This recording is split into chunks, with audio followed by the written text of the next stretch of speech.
Okay, Ronald, andito na naman tayo para sa ating mga viewers. Remotely, ito ang Heckle and Jive. Ako si Kristan, Ronald Diamas. Kumusta, Ronald, sa Pilipinas? Eto, magulo pa rin kahit pa paano na-resolve na yung leadership crisis sa Senate. Pero Oo. siyempre, marami pang susunod na kabanata. Oo nga, parang walang katapusan to. No? Pero at least, Ronald, ito lang masasabi ko. Buti naman ngayon na meron na talagang bagong Senate President na si Win Gatchalian. Na ang laki ng pinagkaiba niya kay Alan Peter Cayetano, di ba? Kasi Alan Peter Cayetano, hindi naman sumipot sa trabaho kahit Senate President siya eh. Vlogger nga eh, di ba? Nagla-livestream, nagfa-Facebook. At least ngayon, nandiyan si Win Gatchalian. Anong ina-expect natin ngayon from Win Gatchalian? Ngayon na siya na yung bagong Senate President. Well, nag-send na siya ng feelers dun sa minority na mag-usap.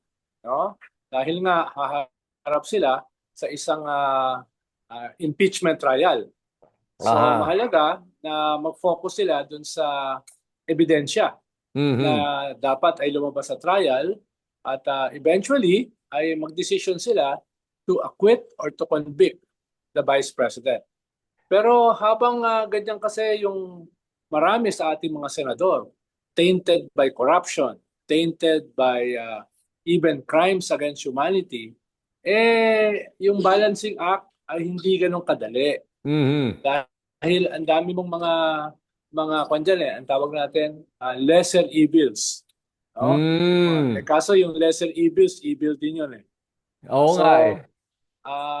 eventually, yung crisis sa Senado is a crisis of the institution, which has to be resolved sa 2028 by putting more decent, no, more intelligent senators who believe in a higher purpose Mhm. rather than yung sarili nilang cynical political calculation. Oo. So, eventually, yun yung dapat na resolution dun sa crisis ng ating mga institutions. Congress, Senate, Justice, ating judicial system, yung ating executive, kailangan talaga maglagay ng mga bagong leaders. Or else, patuloy na iikot lang tayo dyan sa ganyang klaseng cycle, sa ganyang klaseng crisis. Paulit-ulit. At next time, baka mas matindi ang pagsabog. Oo nga eh. Pero alam mo, no, ang ganda na pinag-uusapan natin yung 2028. Ngayon na. 2026 pa lang. Ang problema rin siguro, no, ay palagi kasi sinasabi ng tao, eh, sino ba yung mga bagong pwedeng maging kandidato, di ba? Kasi paulit-ulit naman yung mga tumatakbo eh. Siguro, hindi ko alam kung walang naglalakas loob tumakbo or dahil nga ba to sa mga problema natin with yung mga batas natin tulad ng anti-dynasty bill, na hindi mapasa-pasa at ngayon mukhang gagawin napasa na nga sa Kongreso, pupunta na sa Senado yan, di ba? Tingin mo ba mapapalit yan para talagang maging tunay na anti-dynasty bill? Hindi yung current version ngayon na pag-uusapan which is really legitimizing dynasties, di ba? Yun yung nakikita kong problema eh, na hindi ko ma-resolve in my head na paano natin aayusin to. Well, yung bill na nakalusot, halimbawa sa House, upon third and final reading, of course, hindi ito yung bill na itinulak nila Laila de Lima, nila Chel Mm. Jokno, nila Percy Sendanya. Medyo malayo ito ron. Kaya nga Yes. hindi sila pumirma eh. Ah, kaya ang sabi nga ng iba, itong bill na ito will only institutionalize dynasties. Pero even this bill na hanggang second degree of consanguinity lamang ang tinatanggal, eh yung maraming mga senador maapektuhan, yung mga magkakapatid sa Senado, tatamaan Mm. yan. Paano second Ah. degree of consanguinity eh? Mismo yung nag-iisang Marcos, tatamaan dahil yung kapatid niya ay Marcos din. May mga tatamaan kahit papano. Pero ayun nga, I agree with you na hindi ito yung dapat na anti-dynasty bill na Mm. ibig sabihin ng ating 1987 Constitution. No? Pero kung ito ay makakabawas ng kahit papano sa Senado ng mga magkakapatid, no? Ay ibig sabihin may possibility na baka makapasok yung iba. On the horizon, dahil sa tulong ng social media at dahil din sa suporta ng kabataan, meron ko ngayon nakikita na possible senatorial candidates na hindi lamang winnable, kung hindi talaga disente. Matalino, disente, no, at may integridad. Mhm. Halimbawa, si Laila de Lima na nakulong ng 7 taon, no, unjustly. Mhm. Tatakbo yan for the Senate. Si Chel Jokno, na anak ng isang magaling na senador, Pepe Jokno, at dean ng LaSalle Law School before. Ngayon ay kongresista. Si Shelo Magno, na dating undersecretary ng Finance at professor ng economics sa UP. Si Heidi Mendoza, na nakakuha ng almost 9 million votes last election, dating COA. At mas mataas pa ang nakuhang boto kahit walang makinarya, walang Mhm. resources, walang name recall. Sa mga mas sikat sa kanya, katulad ni Senator Francis Tolentino, Willie Revillame, si Secretary Abalos, mas malaki pa yung nakuha niyang boto sa mga ito. No? At halimbawa, yung mga katulad nyo, ikaw, si Barry Gutierrez, di ba? Sila Christian Esguerra, yung mga ganyang na ngayon ay nakikilala hindi dahil sa kapangyarihan, hindi dahil sa kayamanan, hindi dahil sa posisyon, kung Mhm. hindi dahil sa kanilang karakter, sa kanilang mga podcast, sa kanilang mga social media. So tingin ko nagbubukas itong mundo ng social media ng mga bagong mga posibilidad, mga positibong Mm. posibilidad sa 2028 na dati ay wala. Na dati ay wala. Mhm, mhm. Okay. So ngayon binanggit mo nga dito no na 'di ba yung dalawang Tulfo, dalawang Villar, dalawang Cayetano, dalawang ehersito, magkakapatid, ang dami nila diyan. Ngayon pag magawa tong anti-dynasty bill at least kahit papaano nga makakatulong yun ano. So yung current makeup ng Senado, pag-usapan nga natin Ronald kasi nung nabanggit ni Senwin Gatchalian, ito yung interesting sabi niya susundan daw niya yung konstitusyon pagdating sa two-thirds vote for impeachment. Kinlarify pa niya na hindi niya ibig sabihin 24 senators, two-thirds vote for impeachment. Naalala mo yun yung sinabi niya, tapos nag-clarify siya. Tingin mo ba baka sakali, no, mangyayari nga yung sinasabi ng, kahit, I think if I remember correctly, retired Justice Carpio said nga na siya ba nagsabi nun, may isang law, siguro magaling sa batas. Sinasabi nga na dahil nakakulong si Jinggoy, hindi siya pwedeng bumoto. At dahil doon, mababawasan yung two-thirds rule at pwede na, hindi na 16 votes, pwedeng 15 votes na daw. Ano sa tingin mo doon, ikaw Ronald? Tingin mo ba tama ba yung interpretation na ganon? First time ito mangyayari, di ba? Well, hindi tayo abogado, pero yung mga ilang legal luminaries, katulad ni Justice Carpio, ang sabi niya ay pag ikaw ay nakasuhan ng plunder, ay tatanggalin sa iyo yung functions, yung duties ng isang senador, including yung pagboto. Mhm. No, practically hindi ka na senador habang umaandar yung plunder case. No? So, clearly, bawas ka sa bilangan. So, 23. Tapos may posibleng dalawa na makasuhan ng crimes against humanity. No? Kung sila ay pupunta sa ICC, practically, hindi na nila magagampanan yung duties Mhm. bilang senador. Sabi nga ni Dean Ranhilio Aquino, paano kung merong halimbawang 10 senador ang mamatay? Halimbawa, nag-crash yung aeroplano. Oh. No? Tatanggalin mo yan sa bilang. Diba? Oh yeah, So, that makes sense. so ganun din yung ibig sabihin nila. Halimbawa, kung 2 senador ay dalhin sa ICC sa kaso ng crimes against humanity, mas matindi pa yung kaso na yan kesa sa plunder. Di ba? Kung halimbawa, meron pang 2 senador na makasuhan ng plunder at makulong, tatanggalin yan sa two-thirds o Aha. tatanggalin yan sa 24 na bilang. So, of course, aakyat yan sa Supreme Court. Magiging justiciable issue yan. Pero Mm. hindi ko sigurado kung makikialam on time ang Supreme Court ah, bago matapos ang trial. Ibang usapin pa kung sila ay makikialam during the 2 to 3 months na merong trial. Pe- Diba?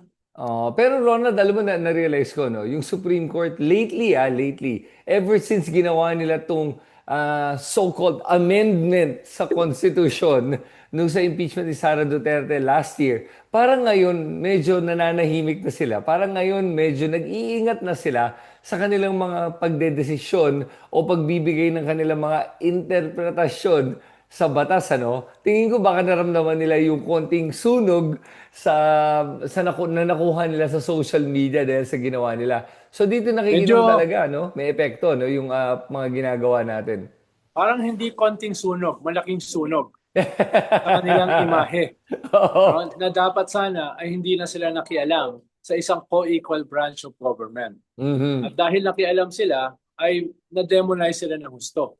At Yep. yung isang justice na gumawa ng ponente, duda ako kung makakaahon siya dun sa imahe na na-create niya laban sa kanyang sarili. Kaya medyo mas maingat ngayon yung Supreme Court na sana mas nag-ingat sila last year, no? Doon sa kanilang judicial overreach, no? Yes. Kaya Pero ah, hindi nakakagulat yung kanilang pag-iingat ngayon. yeah, so pero at the same time, di ba Ronald, nakita na nga natin na siguro na-realize din nila na yun na nga, nagtatumbling-tumbling, nagme-mental gymnastics sila para ayusin yung ginawa nilang maling, para sa akin at least, yung, sa karamihan ng mga Pilipino, na maling interpretasyon, di ba? Tapos dahil doon, ngayon lumabas na itong Justice Committee nga ay nakapagpakita ng mas maraming ebidensya bago pa tayo umabot sa trial. And eto na, parating na tayo sa exciting part, Ronald. Yung trial, malapit na. Ilang araw na lang, ha? Oh, July dito. 6 ang simula. Oo, July 6. I want you to siguro walk us through anong pwede nating ma-expect makita dito sa parating na impeachment trial. Nag-pre-trial hearing na kasi ang defense at saka yung depensa at yung prosecution. Nagkita na sila at medyo nagkaedita na nga eh. Anong pwede nating ma-expect dito? Well, dito kasi sa pre-trial, inaayos diyan yung sequence dito sa trial. Inaayos diyan yung flow ng ebidensya at iba pang mga rules sa impeachment. No? Kaya talagang may tension diyan. Ikalawa, itong opening ay may implement na diyan yung bagong rules ng Senado Mhm. na hindi necessarily yung Senate President ang presiding officer. At magke-create sila ng bagong posisyon parang general manager during sa impeachment. So yun yung isang aasahan natin. Nagbago na yung rules. Ikatlo ay medyo baka controversial kung sino yung magiging presiding officer. No? Kaya nga makikita mo marami nang lumalabas ng mga statement. Bakit yan? Bakit yan ang magiging presiding officer? No? Ang problema mo ay napakakonti ng choices mo dahil dalawa lang ang abogado. No? At mukhang yung isang abogado hindi interesado na maging presiding officer. No? So you are left with yung sinasabi nila na malamang maging presiding officer si Cheese Escudero, si Mr. Aha. Forthwith, no? Na naging very controversial sa impeachment na hindi nag-prosper last year.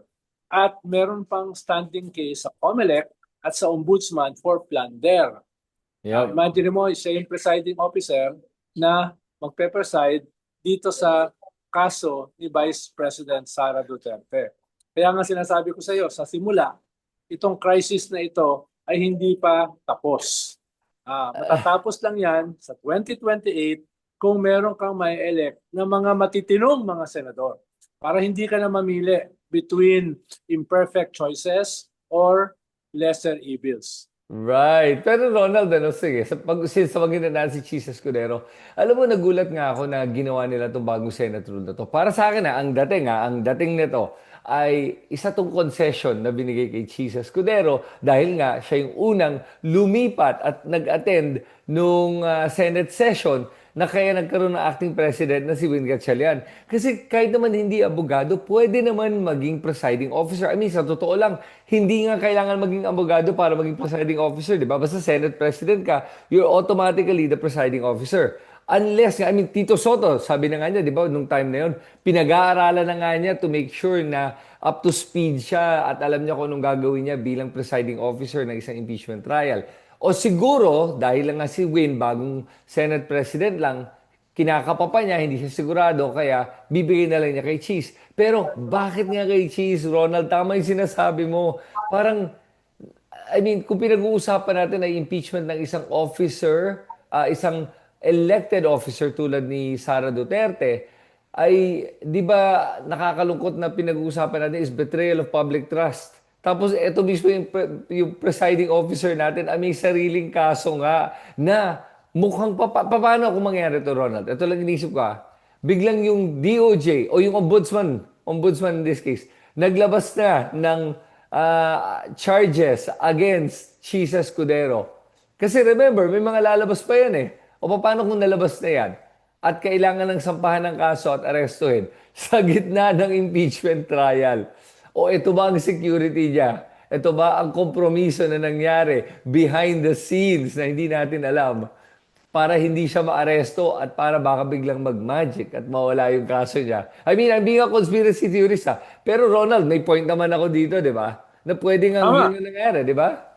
tama. Dahil, halimbawa, meron kang majority of 13. Ibig sabihin, dalawa bumaliktad dyan, hindi na yan majority. Yun yung unang problema. Napakanipis ng majority. Kaya yung isa o dalawa na tatalon ay very significant. At ang laki ng utang na loob nila. Ibig sabihin, hindi magiging Senate President si Cheese, si Win, kung hindi tumalon yung dalawa. Diba? Na parehas may mga Mhm. kaso. No? Ikalawa, posible nakasama yan sa deal, no? Yung ma-rehabilitate yung kanilang mga pangalan, kaya naging presiding judge. Ang problema mo, kahit theoretically, pwedeng hindi abogado yung maging presiding judge. Trial pa rin yan. Ibig sabihin, kailangan mo ng kaunting knowledge. Paano ba ang ibig sabihin ng isang trial? Hindi naman yan Mm. na pag-aaralan ng isa, 2 linggo lang. Di Mhm. ba? Halimbawa, kung tayo biglang maging presiding judge, baka mangapa tayo. Dahil Oo. hindi natin alam yung mga rules of court. Di ba? Kahit yan ay mga senator judges na hindi naman mga abogado, yung presiding judge dapat may minimum knowledge about the law, no? Or else baka magkalat. Yung buong bansa nakatingin dito sa prosesong ito. So yun yung ikalawa na issue, no? At ikatlo ay yung simple majority na 13 kailangan mo ng 16 para sa conviction. So Mhm. you need all the votes you can get, di ba? Right. So kung yung dalawa ay sasabihin nila, di sige, wag nyo kaming ilagay sa kanyang posisyon, pero wag nyo na kami ibilangin sa 2/3. Di ba? Alam mo, So yun ang sinasabi ko na kalahati ng mga senador may kaso Di oo ba? nga Kalahati ng mga senador may kaso, no? Obstruction of justice, corporate crimes, plunder, Wonder. crimes against humanity. So wala ka masyadong tulak kabigin. Yun yung dilema. Sus. Yun yung dilema ng senadong ito, di ba? Oo Oo. nga. Sino yung walang kaso? Oh, sigurado pag naghanap ka ng 2/3, sigurado kasama doon may mga kaso. So, so So anong sinasa... anong anong anong hihingiin ng may mga kaso para sumama sa Yes. simple majority or sumama dun sa 2/3? Siyempre may hihingiin 'yan. Oh, Oo. Ronald, siguro para sa akin ganito ganito ang nakakatawa Mm. dito. At nakakalungkot Mm. din at the same time na pag pinag-uusapan natin itong two-thirds, hindi ko na nga alam kung ano ba binabanggit natin Two-thirds ba na vote o two-thirds ang may kaso? Yung parang mas marami pa ang mga may kaso kaysa sa wala. Nakakahiya di ba? Two-thirds, sino kayo? O kayo magne-negotiate ngayon. Anong kaso ba pinag-uusapan natin? Yung kaso ng ng VP ba to o yung mga kaso nyo? Ano ba ang hinuhusgahan ngayon dito, di ba? What is on trial dito? Yun ang nakikita ko nakakalungkot Ang At on trial dito, Chris, are our political institutions. Ang on yes. trial dito ay tayo mismong mga botante, 'di ba? Kung magpapatuloy tayong bumoto ng mga kawatan, ng mga walang kwentang tao, lagi nating haharapin yung ganitong klaseng crisis. Kaya Mm. nga, parang mabilis na yung 2 years Mabilis na yan, ha? Totoo, Hindi yan totoo. mabagal. In less than 2 years, mag-e-elect ka ng mga bagong senador, bagong presidente, bagong mga kongresista. No less than an electoral revolution of decency and integrity ang kinakailangan natin. Or else, babalik tayo sa ganitong klaseng sitwasyon, sa ganitong klaseng kumunoy. At tayo mismo ay mangangamoy bulok dahil yung iboboto natin ay mga bulok katulad ngayon. Ay nako, Ronald, okay, ito lang masasabi ko. Kinakabahan ako din sa 2028 kasi nakikita mo nga na merong talagang sadya na pag-aaway-away, yung pinag-aaway-away ang ating mga kababayan sa iba't ibang parte ng ating bansa. For example, pag taga Luzon ka, taga Visayas o taga Mindanao. 'Di ba? Yun ang nakikita kong problema at naaawa ko kasi nakakalimutan natin na lahat na dapat talaga maging Pilipino tayo muna. Makabayan muna tayo bago maging makaluzon, makamindanao. 'Di ba? Kasi yun ang sinasadya nilang gawin. Kasi alam nila, yun ang paraan para mananalo tong mga to eh.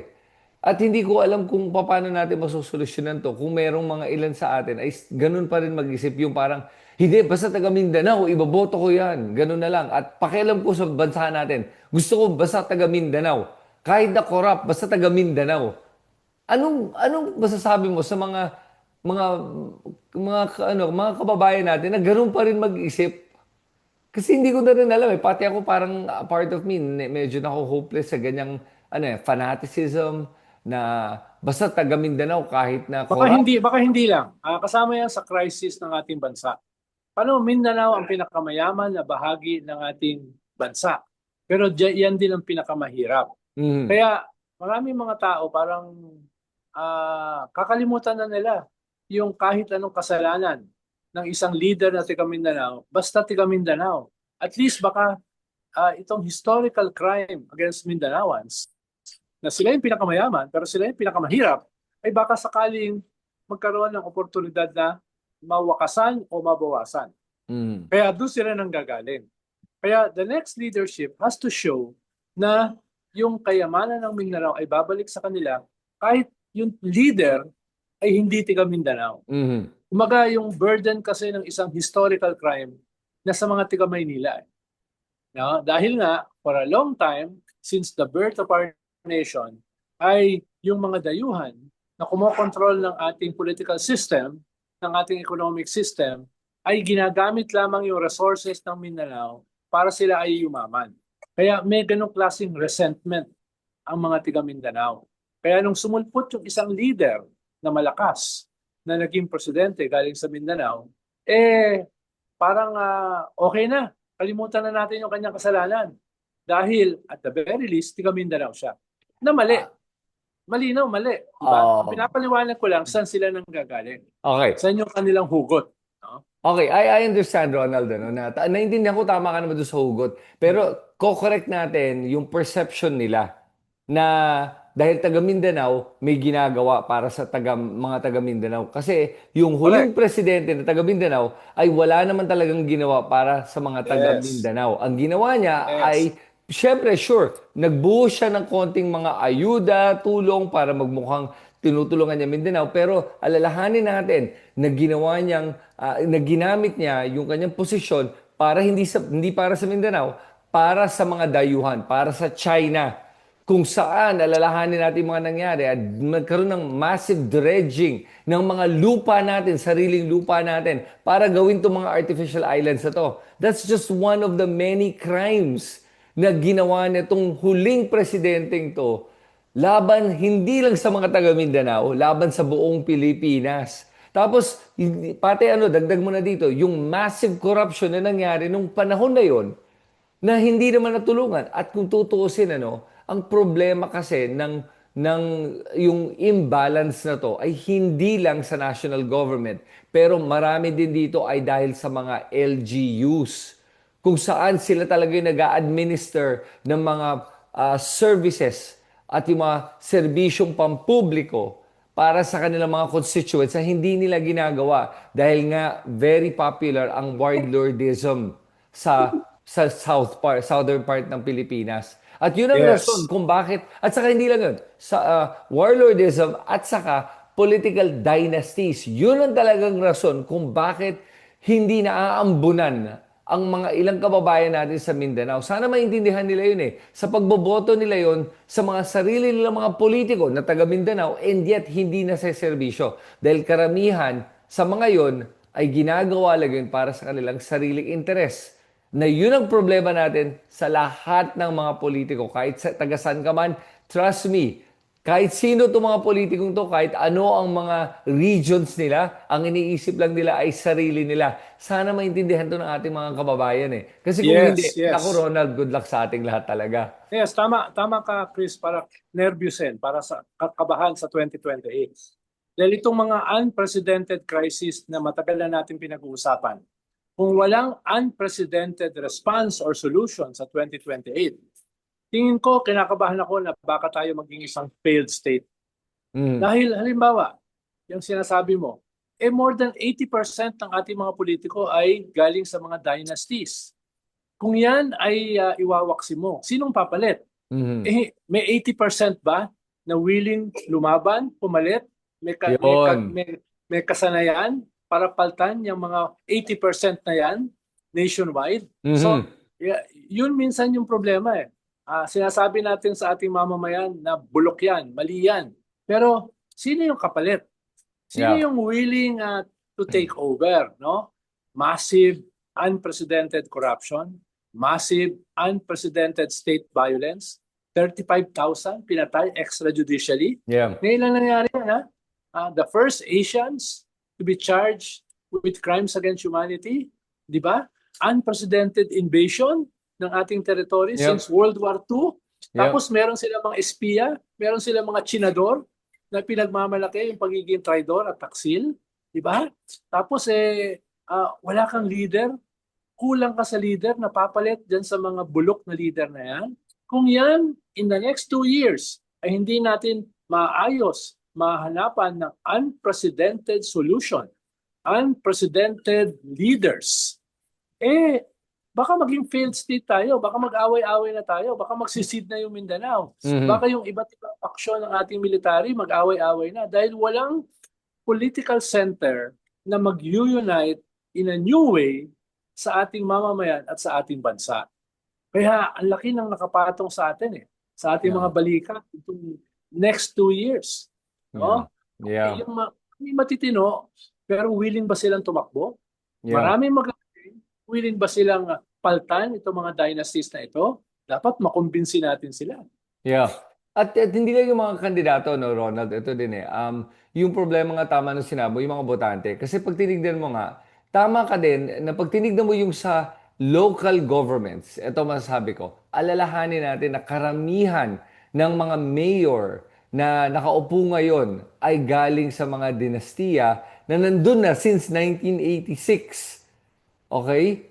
Bihira yung mga tulad ni Vico Soto na biglang nananalo out of nowhere. Kasi karamihan sa mga yan ay nandyan ng matagal na, ilang dekada na. At yun ang nakasanayan ng mga tao. At ang problema ay hirap ang ating mga botante na baguhin yung mga sarili nilang pag-iisip pagdating sa mga iboboto nila. At ang problema ng ganong pare-parehong pag-iisip at yung hindi nagbabago, ay wala ding magbabago sa ating gobyerno. Ngayon, ito na yung nakikita kong tama kayo sinabi mo na failed state eh. Kasi ngayon pa lang, nakikita na nga natin yung kilos ng ating mga politiko. Wala na nga silang pake.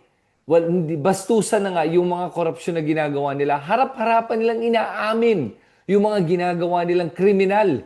O, nag-umpisa to sa panahon nung dating administrasyon eh. Harap-harapang aaminin na pumapatay siya ng tao, na may mga pinatay siya. Harap-harapan ngayon yung ating mga ilang senador aaminin na may ginawa silang kriminal, labag sa batas. Aaminin nila na tumanggap ako ng pera at wala akong pake. Kung alam nyo, ako pa nga magsasabi na tumanggap ako at wala kayong magagawa. Yun yung masama dun eh. Yung mga kilos ng ating mga ilang senador dyan na obstruction of justice, na wala akong pake. Sabi nga nung isa, di ba? Kahit na alam ko kung nasan siya, hindi ko sasabihin sa inyo.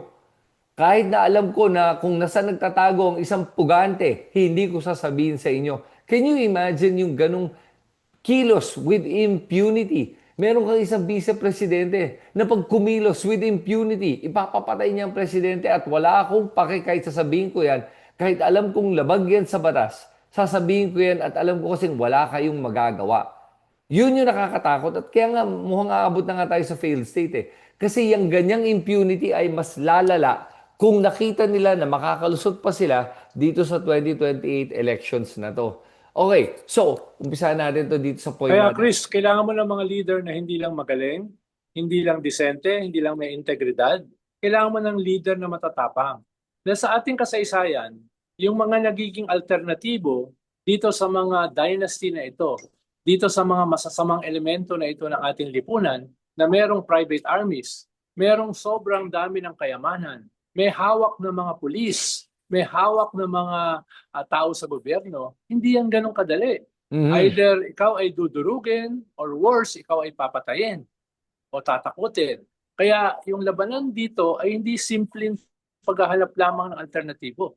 Yung alternatibo ay dapat hindi kayang durugin, hindi Mhm. kayang takutin, hindi kayang bilihin, or else walang magiging alternatibo sa ating mga botante. Walang magiging alternatibo sa ating mga kabataan. No? Mhm. Kaya parang kwanto eh. Ah, Whole of nation approach. Whole of people approach ito. Dapat lahat tayo ay magkaisa para magdalawang isip yung mga haras, yung mga mamamatay tao.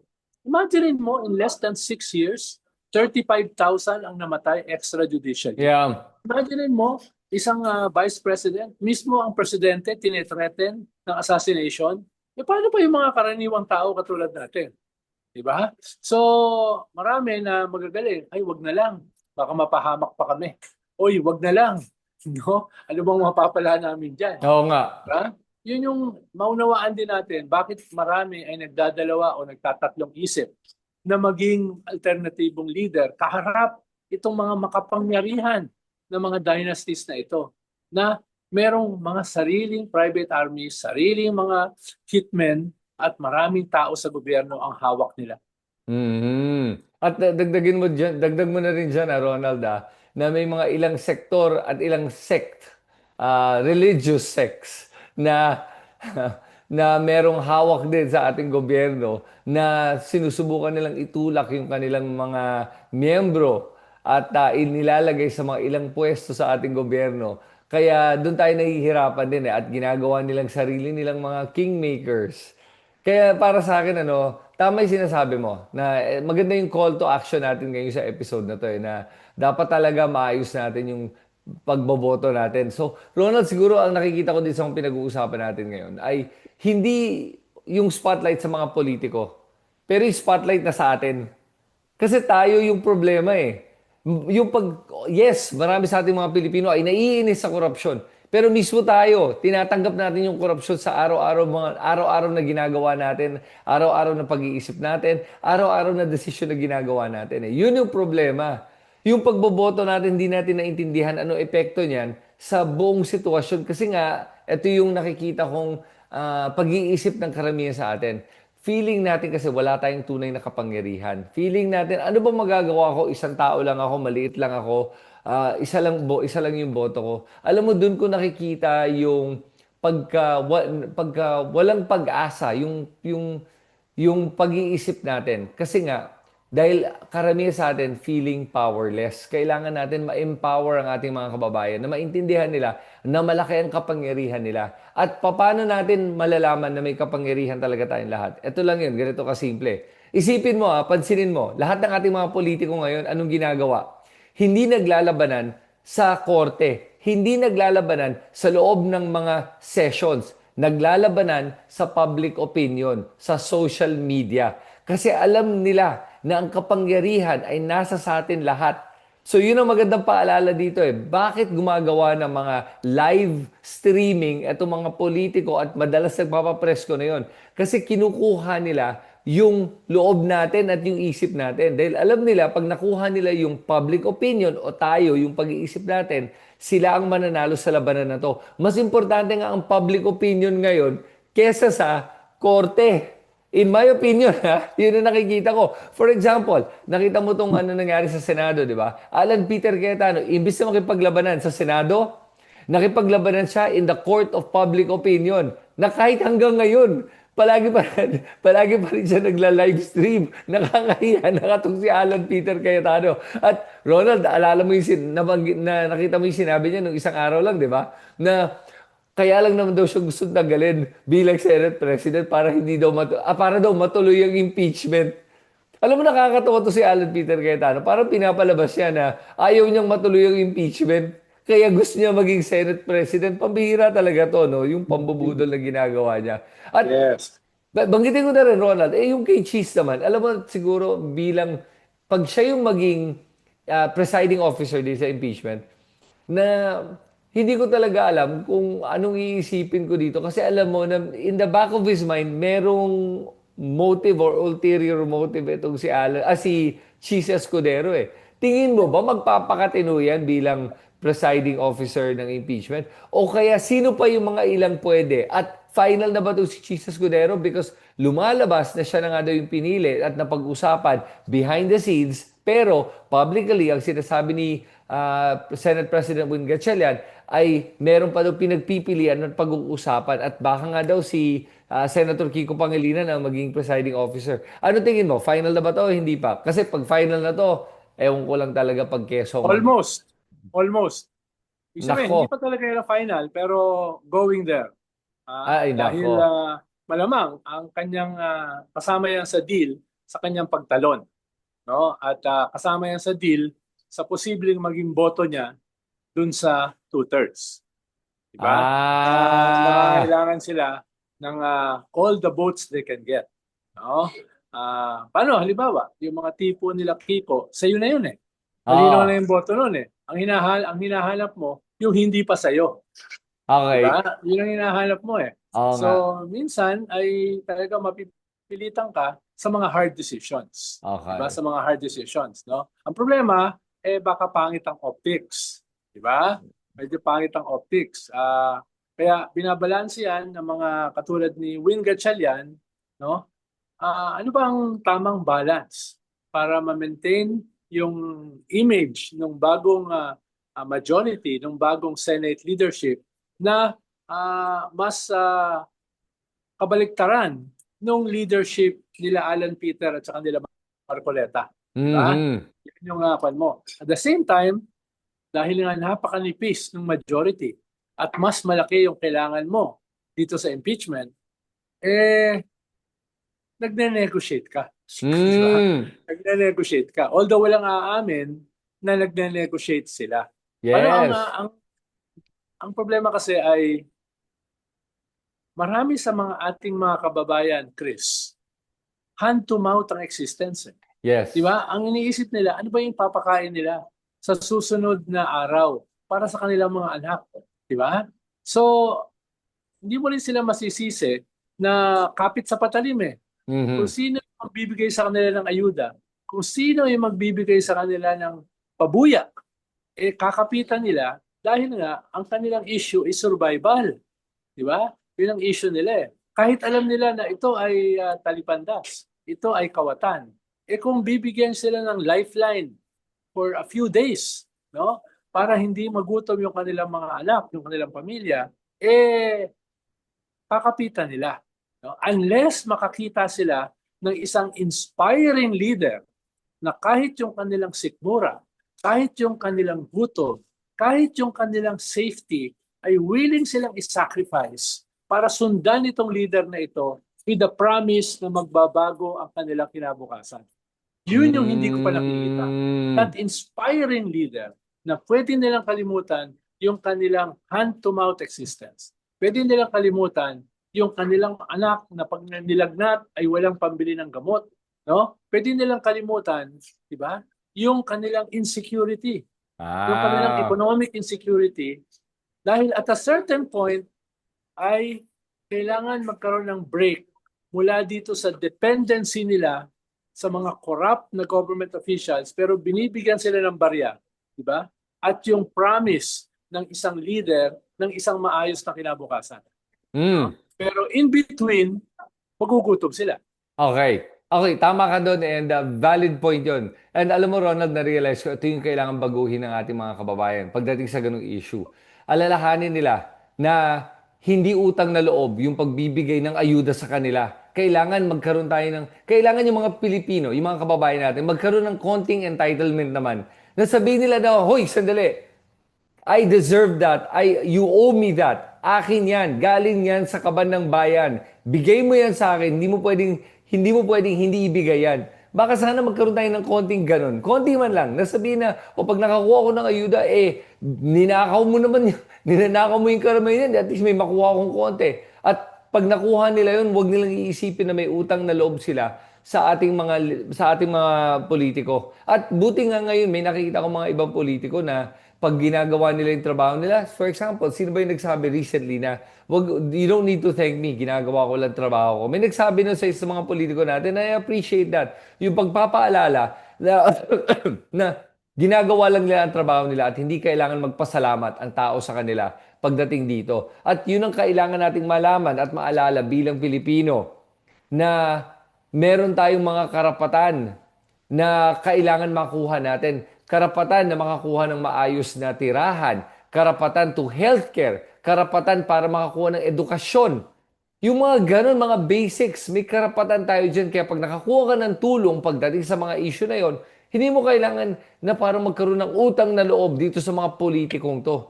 Okay, kailangan natin baguhin yung ganyang mindset na yan. At sana dito, tulad sa mga ginagawa natin, makakatulong talaga to.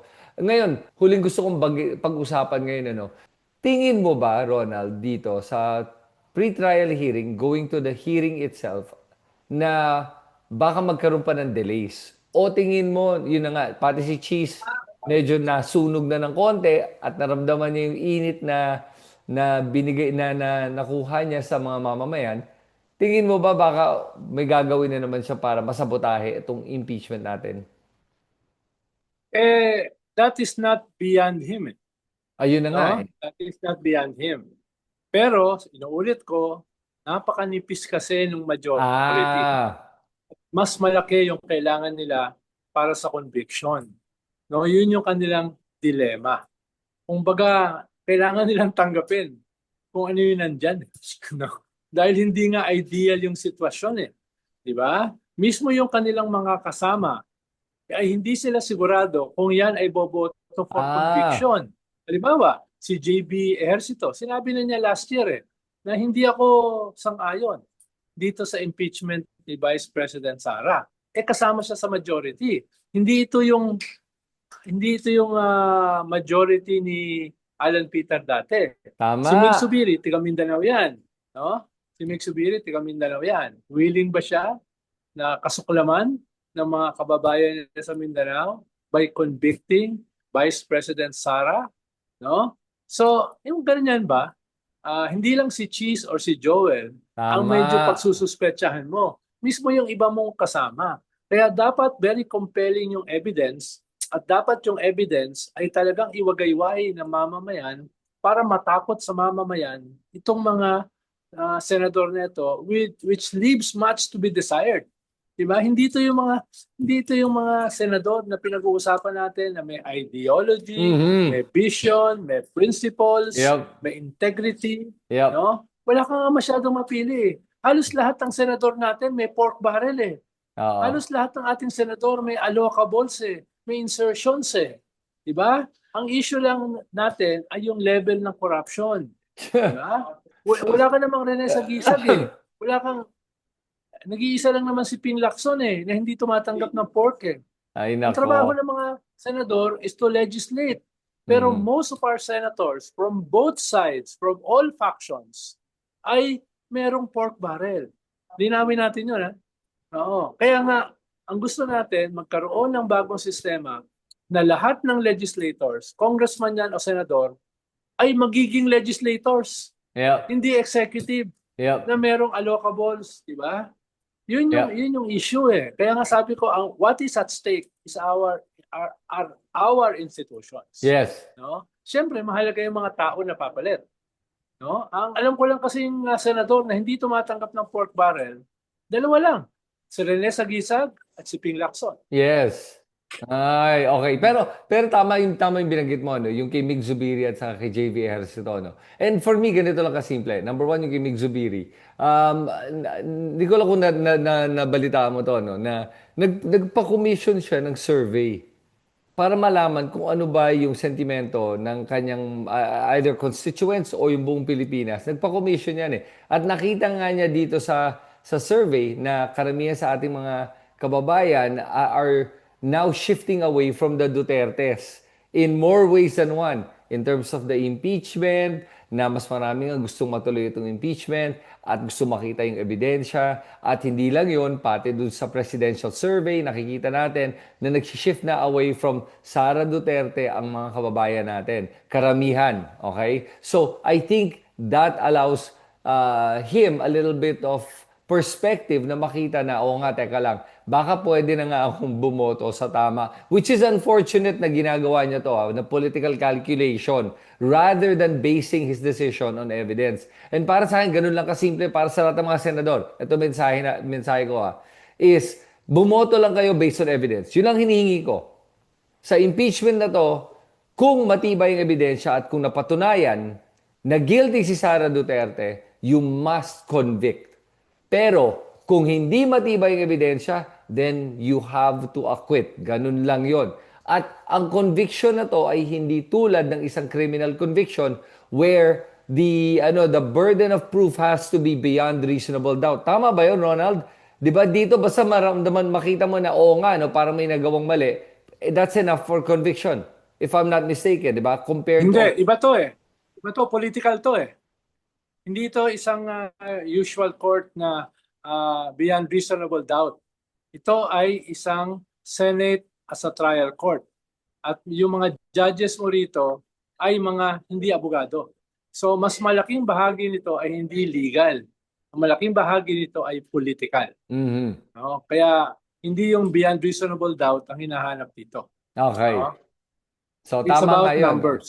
Okay, so Just about numbers. oh, good. Okay, so if that's the case, yun na nga. Sana talaga na makita ng ating mga senador, magdesisyon ng ating mga senador sa tama, base sa ebidensya, base sa mga narinig nila, at wag lang dahil sa kanilang mga political interest. Dahil yun na nga eh, to get a conviction, all you have to do is look at the evidence and say to yourself, eto ba ay isang nararapat para sa isang vice-presidente na maging vice-presidente sa mga nagawa niya? At kung nagawa ba niya yung mga binibintang sa kanya?